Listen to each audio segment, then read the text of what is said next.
Ev mətbəxindən milyonlarla dollarlıq imperiyaya qədər. Rabia Boslinin çörək sexinin hekayəsi. Salam dostlar.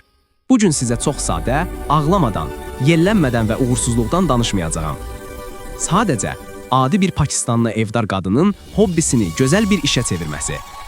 Bu, bani çörəkçisinin sahibi Rabia Boslinin hekayəsidir. O, 2016-cı ildə Karachidə kiçik bir mətbəxdən başladı. Bugün onun 20-dən çox gözəl filialı var, milyonlarla rupi gəliri var və milyonlarla insanın sevimli tort dükanıdır.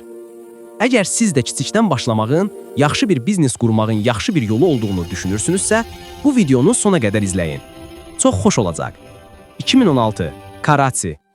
Rabia Bosri çox xoşbəxt evdar qadını idi. Əri, sevimli qızları, ev işləri və tort bişirməyə olan ehtirası. Dostları gələndə Rabia tort bişirərdi və hamı, "Vay, necə də ləzzətlidir" deyərdi. Bir gün qəfildən düşündü. Bəlkə bu hobbini bir biznesə çevirməliyəm. Onun heç bir böyük planı yox idi. Sadəcə mətbəxində kiçik bir soba, bəzi ingrediyentlər və Dovşan Çörəkxanası adlı bir Facebook səhifəsi var idi. İlk sifarişi qonşusunun oğlunun ad günü idi və o tort bişirdi. İnsanlar dadanda hamı dedi, "Rabia, bu çox dadlıdır." Və beləliklə sifarişlər gəlməyə başladı.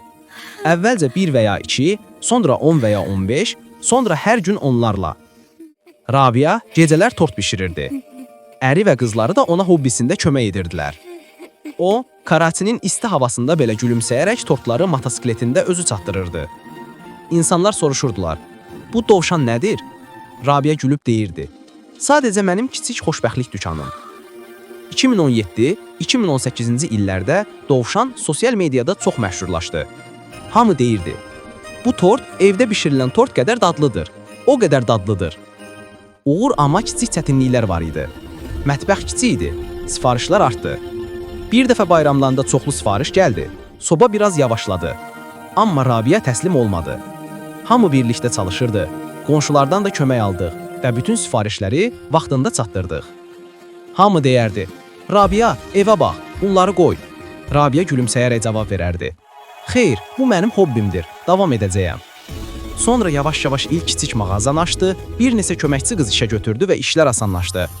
2019-cu ildən bəri bani çox yaxşı böyüməyə başladı. İlk filial Müdafiədə, sonra Gülşəndə, Şimali Nazmabadda idi. Bugün Karachi boyunca 20-dən çox gözəl mağaza var. Orada yüzlərlə insan çalışır, əksəriyyəti evdən məmnuniyyətlə işləyən qadınlardır. Toylarda, ad günlərində, hər xoşbəxt gündə bani tortu olur. Rabia deyir, "Allaha şükür, heç vaxt bunun baş verəcəyini düşünməmişdim." Rabiadan soruşdular, "Bu qədər uğurun sirri nədir?" O gülümsəyərək cavab verdi, "Həmişə təzə və keyfiyyətli ingrediyentlərdən istifadə edin. Müştərini dinləyin, onları xoşbəxt edin. Çox çalışın və Allaha güvənin. Başqa qızlara da şans verin. Gəlin hamımız birlikdə irəliləyək."